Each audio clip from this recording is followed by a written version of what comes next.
that is the Brassica napus. Okay, so these plants are belongs to Brassicaceae family. Earlier, this Brassicaceae family we are called as the Cruciferae. Cruciferae. Okay, Cruciferae. So now we can call it as a Brassicaceae. The Brassicaceae family members. In that Brassicaceae family member, these compounds like brassinosteroids are first discovered in rapeseed plants, that is Brassica napa or Brassica napus pollen grain. The most known example of brassinosteroids is brassinolide. So brassinolide is a brassinosteroids. So discovery. So discovery of the brassinosteroids are, this slide is visible, discovery. Yes, sir. Okay, so in the 1960s, the studies of Brassica napus, that is rapeseed pollen, led to the discovery of a compound that could induce elongation of bean hypocotyle independent of gibberellic acid response. Actually, gibberellic acid, what is the function of the gibberellic acid? That is elongation of the hypocotyle, you know. So that it is compared to gibberellic acid, it is independently induce the elongation of the bean hypocotyle. So that is the yield of brassinosteroids from 230 kg of Brassica napus pollen was only 10 milligram of brassinosteroids or brassinolide. In 1979, it was identified as brassinolide, a steroid compound, that is steroids are triterpenoids. Steroids are triterpenoids. 1979 identified, that is brassinolide. So the chemical compound of the Brassica napus, that is the development of the induce of the bean hypocotyle, is responsible, that is brassinolide. Earlier it is a chemical compound. Now in 1979 it is identified, it was identified as a brassinolide. Okay, it is a steroid compound. This is nothing but triterpenoids.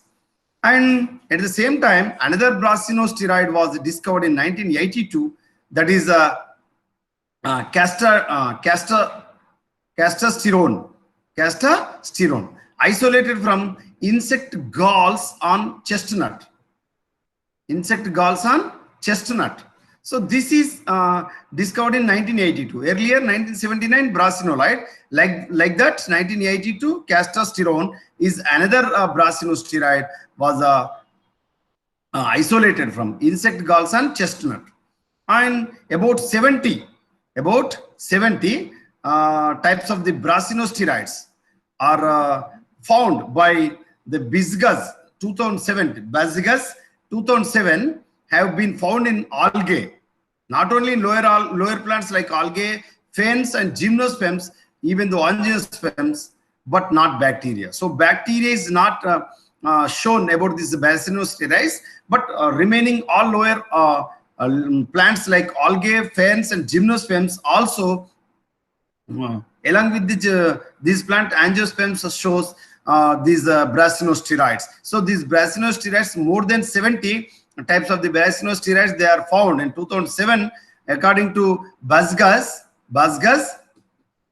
They are identified or found in different types of the plants like algae, ferns, gymnosperms, even though angiosperms, but except bacteria. And they are defined by their structure rather than the biological activity. So compared to biological activity, they are classified or defined by their structure only, by their structure. So brassinolide is the most active and common brassinosteroid compound. So this is about the slide visible, the structure of the brassinosteroids. Yes, So sir. this is about for epibrassinolide, and this is a homobrassinolide, epibrassinolide and homobrassinolide. So why we can say that 24 and 28 and 29? Because of 24 carbon, the epibrassinolide we are observed in this slide, and this is the 28 homobrassinolide. This is appears on the most common brassinosteroids. So this is the most common brassinosteroid structures we are observed in this slide, in this image. Okay, then And structure of the some of the steroid hormones like testosterone and oesteroidol. Okay, then testosterone. Testosterone is an hormone, you know, testosterone in human beings, and brasinolide. This is our natural compound like brasinosteroid, and ecdysone. Ecdysone is a steroid hormone. Oesteroidol, steroid hormone, testosterone, brasinolide, and testosterone. These are the some of the examples related to our steroid hormones. And also structures varies from one steroid hormone to another steroid hormone. Okay, so these chemical structures of a brasinosteroid and testosterone, plant steroid hormones. So these are the two related to plant steroid hormones, testosterone and brasinolide. Brasinolide is nothing but brasinosteroid. And in comparison with the mammalian sex steroid hormones like testosterone and oesteroidol and the insect steroid hormone, that is ecdysone. These two belongs to mammalian steroid hormones, sex hormones, and these belongs to ecdysone belongs to insect steroid hormone. And highlighted are carbon number on brasinolide having oxygen myotides that are important of brasinosteroid activities. Okay. Then what are the types of the brasinosteroids? How many types of the brasinosteroids we are going to discuss in this topic? So approximately more than 70 naturally occurring polyhydroxysteroids known as the brasinosteroids, that is BRs, means nothing but brasinosteroids. They are named after the first one identified, brasinolide, which was isolated from rapeseed or a rape pollen grain, in 1979. Brassica snapus in 1979. They appear to be widely distributed in the plant kingdom. Entire plant kingdom, the most widely distributed among the plants, that is brasinolide, that is brasinosteroids. First identified brasinosteroid are in 1979 of Brassica napus, a rapeseed plant in Poland, a rapeseed plant of the pollen grain. Okay, then among these 70 types of the brasinosteroids, we are classified into two types, mainly two types. Number one, brasinolide. Number two, testosterone. These are the two brasinosteroids we will going to discuss in our topic. One is brasinolide, the second one is testosterone. And how these brasinosteroids are transported. The experiments have shown that this slide is visible, Amma. Transport slide is visible. Yes, sir. Okay, then experiments have shown that long distance transport is possible and that flow is acropetal direction. So basipetal and acropetal. Acropetal means from root to shoot, even though apical bud of the stem or shoot. So from root to shoot or even the leaves. But it is known if this movement is biologically relevant. So this is biological relevant, even though roots, root hairs absorb the water from the soil, that is moved towards the acropetal direction from root to leaves or apical bud of the entire part of the aerial part of the plants. So this is known if this is movement is biologically relevant transport. So our brasinosteroids also moves towards the upward direction from root to shoot or even the root to apical bud of the leaves, that is acropetal direction. Is it clear? So it is a long distance transport possible from the flow is acropetal through xylem from root to apical bud, that is acropetal. And brasinosteroids biosynthesis pathway. The slide visible This slide is visible. Biosynthesis pathway. So Yes, sir. this is compesterol. That is late C6 oxidation pathway, carbon 6 oxidation pathway, and this is compesterol is reached.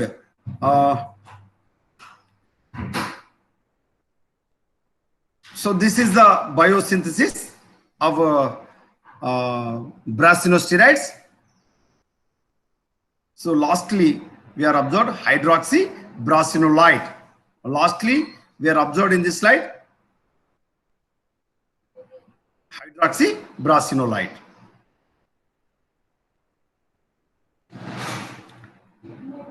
So what is the bioassay for this brasinosteroids?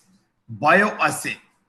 So the main important, most important bioassay is rice leaf lamina. Rice leaf lamina inclination assay we can call as bioassay for brasinosteroids. Okay, bioassay. And here one more important question I am asking. What is the bioassay of auxin? What is the bioassay of auxin? Auxin bioassay is Avena sativa, Avena leaf curvature, Avena curvature test.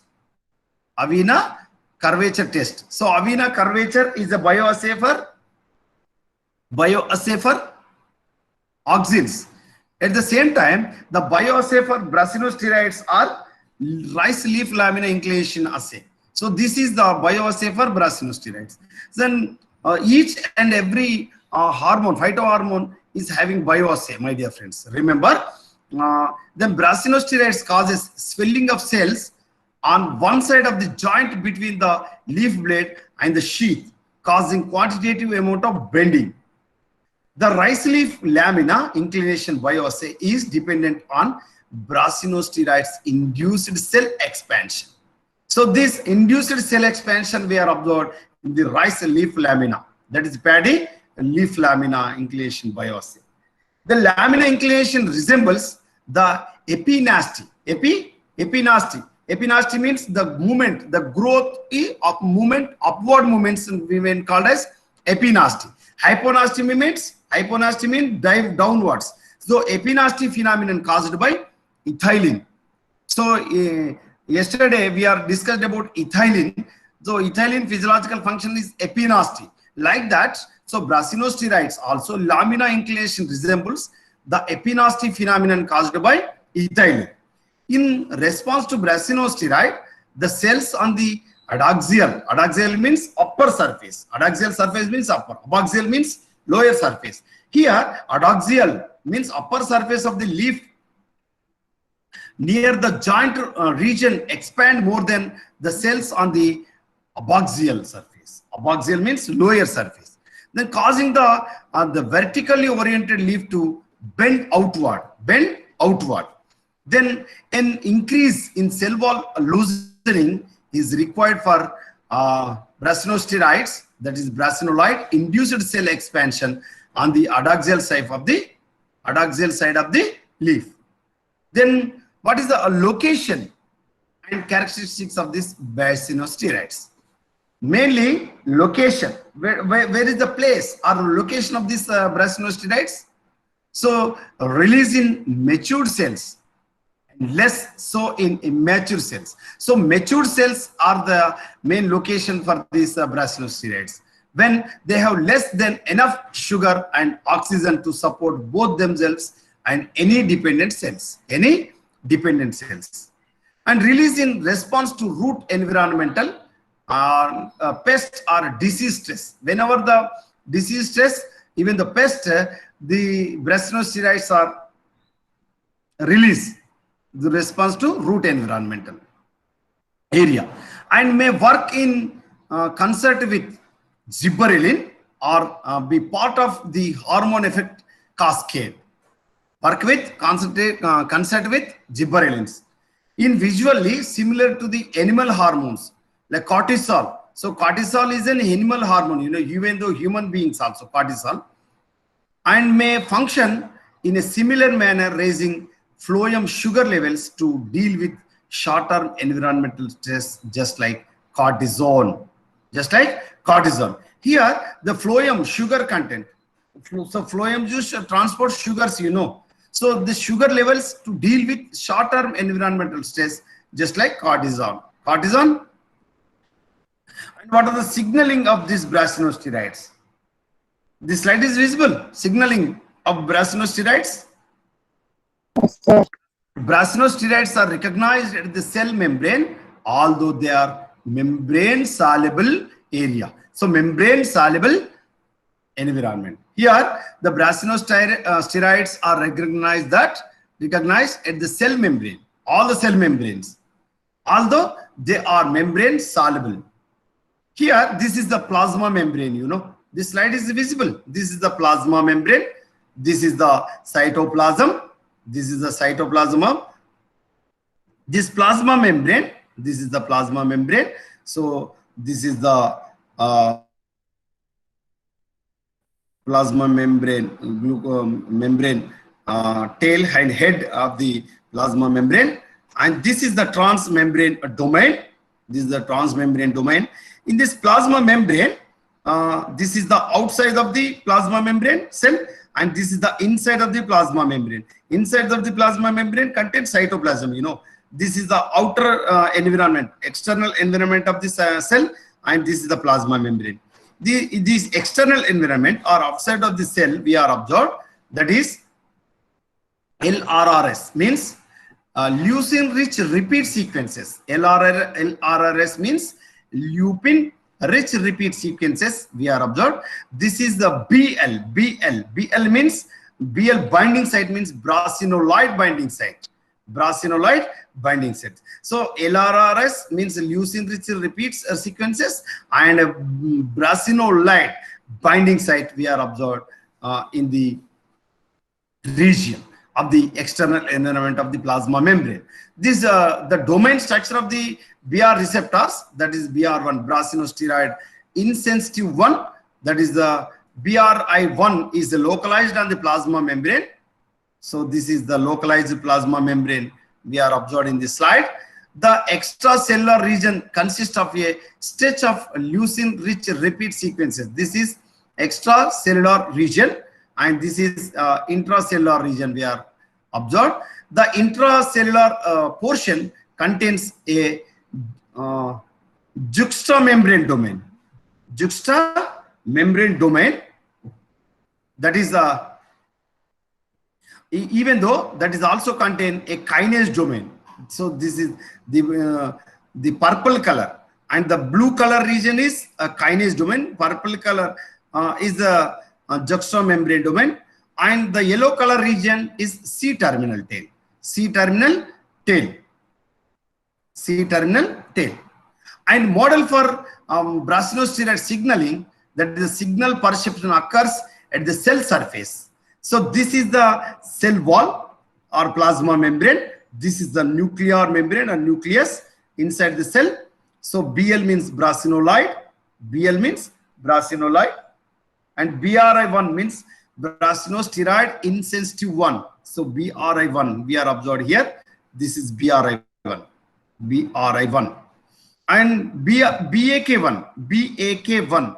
So BAK1 is nothing but BR2 associated with receptor kinase 1. Receptor kinase 1. So this is BAK1 we are observed here. This is BAK1. And CT means C-terminal tail. CT means C-terminal tail. So this yellow color, the small portion, yellow color region is here. This is C-terminus tail.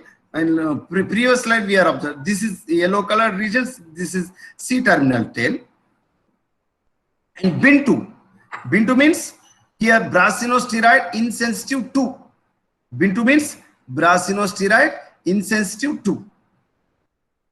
And BES1 means BRI1, EMS suspensor 1, BZR1, that is brassinazole resistant 1. Brassinazole resistant 1. This blue color, the green color region we are observed here.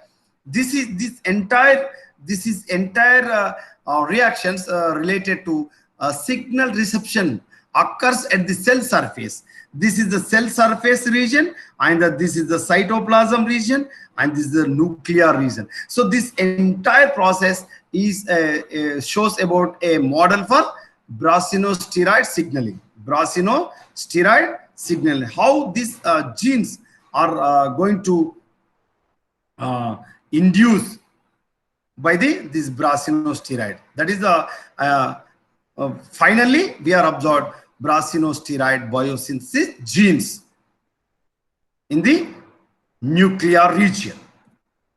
And SESTA is a transcription factor, that is SESTA, which is a positive regulator of brassinosteroid biosynthesis. Brassinosteroid biosynthesis, it is experimental done in 2011 by Peppenberger et al. Peppenberger et al. In 2011 is experiment. SESTA is a transcription factor which is a positive regulator of brassinosteroid biosynthesis. Brassinosteroid biosynthesis. Then what is the physiological responses to brassinosteroids? So physiological effects of brassinosteroids are, so these are the physiological effects like auxins, gibberellins and cytokinins, different physiological functions. That is number one, elongation, gene expression. Elongation and gene expression. Shoot elongation, promoter and root growth inhibitor. Then promote ethylene biosynthesis, promote epinasty, decrease fruit abortion and fruit fall, promote seed germination, increase nucleic acids, polymerase activities, that is DNA polymerase activity, enzyme RNA polymerase activities are increased by brassinosteroids, and increase yield of vegetative crops like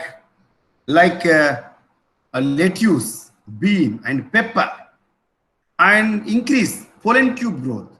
So pollen tube growth is also responsible some of the micronutrients like boron. Along with that micronutrients, these brassinosteroids also induce or increase pollen tube growth, and also enhance proton pump activity.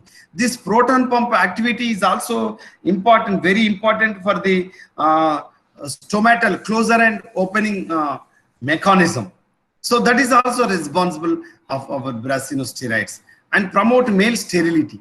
So male sterility is one of the most important factor remaining regarding of the cross pollination, cross pollination. And even though avoiding of the self pollination, and promote senescence. So senescence is one of the important factor regarding of the stress condition, drought conditions. The senescence is most important. This promote the senescence by abscisic acid, even though brassinosteroids, and increase tolerance against abiotic stress. So our plants shows about the biotic stress and abiotic stress. So abiotic stress related to chilling, means colder region or cold stress, and disease some of the diseases from the externally by the different pathogens, and that is and even the herbicide stress, herbicide and salt stress. So these are related to stress condition, and this stress condition, this is tolerant. So stress tolerant is also very important regarding of this different stresses. So our brassinosteroids promote the tolerance or increase the tolerance against abiotic stress. And brassinosteroids and cell wall treatment with brassinosteroids increase ATPase activity, leading to proton extrusion and cell wall relaxation. So whenever we are going to treat with brassinosteroids our cell wall with the cell membrane, it is increase the ATPase, adenosine triphosphate. ATPase is an enzyme. Regarding of we are observed in the photophosphorylation and oxidative phosphorylation. So that is leading to proton extrusion and cell wall relaxation. And brassinosteroids regulates expression of many genes which encode so xyloglucan, trans glycosylase, and hydrolases, that is XTHS or ETS, and thus is involved in cell wall biosynthesis and modification also. Then brassinosteroids affect Turgor-driven cell expansion by affecting the activity of aquaporins.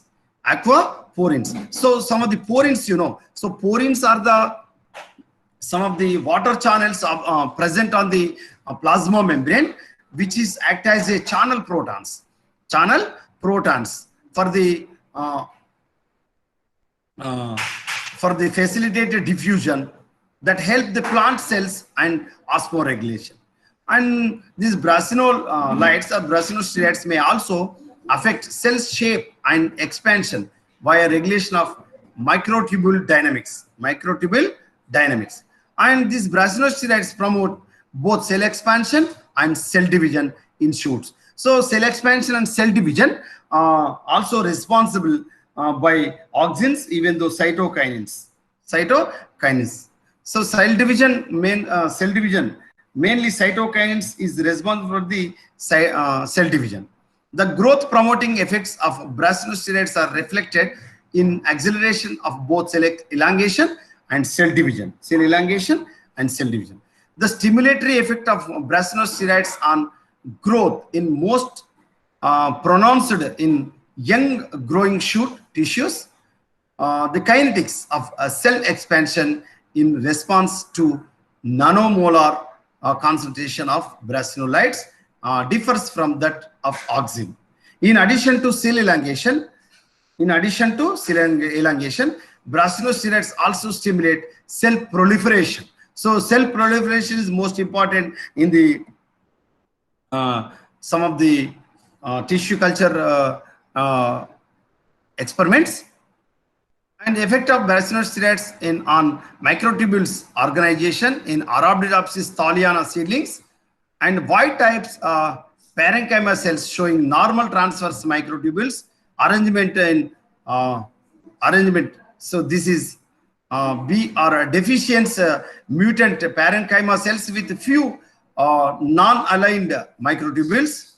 And this the third image shows about the brassinosteroid deficient mutant treated with brassinosteroids, in which the normal microtubule organization has been restored.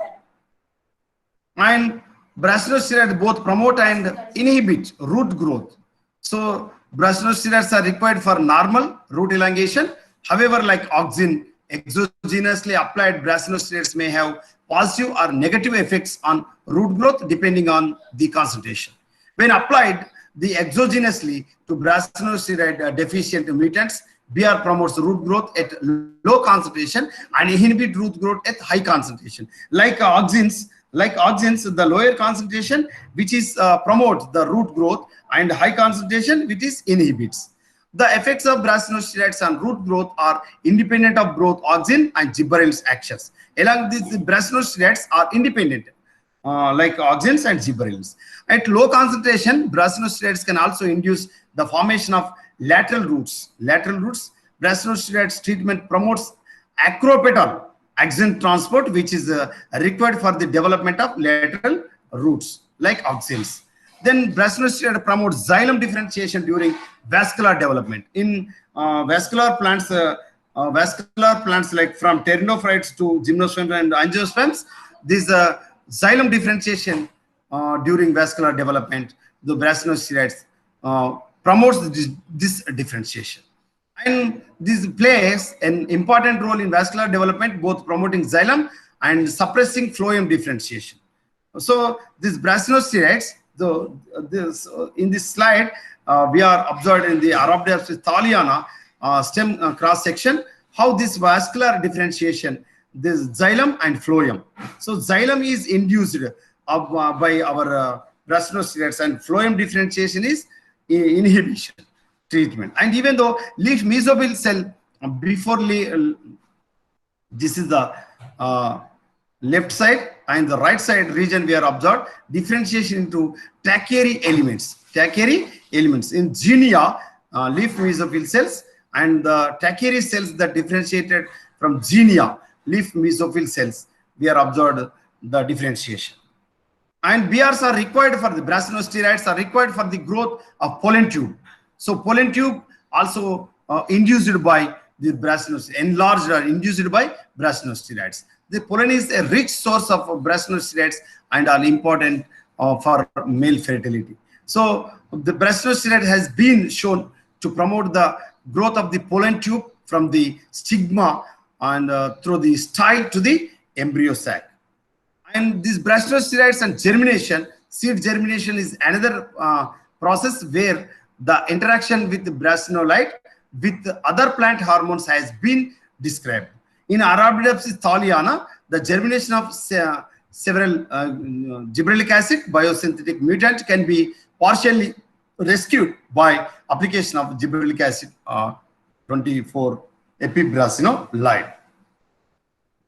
And interaction brassinosteroid with other plant hormones. Recently, a promoter element was identified that is responsive to both auxin and brassinosteroid. There are also reports that the synergism observed with brassinolyte and gibberellic acid might be related to the fact that both hormones increase the expression of MERI5 and XET, thought to be involved in loosening of the cell wall. A possible reaction of abscisic acid, that is ABA, and BL in cell elongation was seen in experiments with Arabidopsis thaliana. How these hormones interact to create such a response remains unknown. And ABA promotion of stomatal closure in drought condition in epidermal peel assay is enhanced in the brassinosteroid deficient mutant in the drought conditions. And BRs and plant stress responses, there is a causal linkage between application of brassinosteroids and enhanced tolerance to various environmental stresses, but the mechanisms that connect brassinosteroids perception with a given physiological response is largely unknown. The potential role in brassinosteroids in pathogen deficiency has also been examined. An important connection between brassinosteroids and wound signaling has been found in tomato. This is like ethylene. And application of these brassinosteroids, that is insect control. Insect control, this is the most important application. Whenever they interfere with ecdyl steroids, molting hormone in insects, the process of shedding and replacing the rigid exoskeleton is known as molting. Okay, the another important applications, that is in cucumber, increase the metabolism and removes pesticides residue. And 28 homo brassinolyte is most effective, increased tolerance to high temperature. So this is the most important in the tropical regions. Then effective when applied to rice. 24 epibrassinolyte have protective role in shoot and root length, also on soluble protein, on the proline content and perioxidase, and help to overcome unfavorable cultural and environmental conditions also. And also used in horticulture crops. Also used in horticulture crops, help to bridge the gap between the consumers' health concerns and the producer's need for growth. Does not contribute to co-evolution of pests. Also used in tissue cultures in cell enlargement. It was the receptor reported that brassinosteroids at low concentration acted as inhibitors of growth of Agrobacterium tumefaciens. Agrobacterium tumefaciens. So these are the some of the applications related to brassinosteroids. Okay, Amma?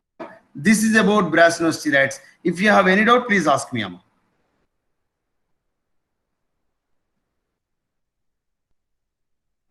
Sir, actually. Any doubt? Sirs, any doubt? If you have any doubt, please ask me, Amma, related to our brassinosteroids. So brassinosteroids are important phytohormones related to auxin, gibberellin, cytokinin, abscisic acid, and ethylene. Along with these five phytohormones or plant growth regulators, these brassinosteroids also play an important role in the physiological effects of the plants. Okay.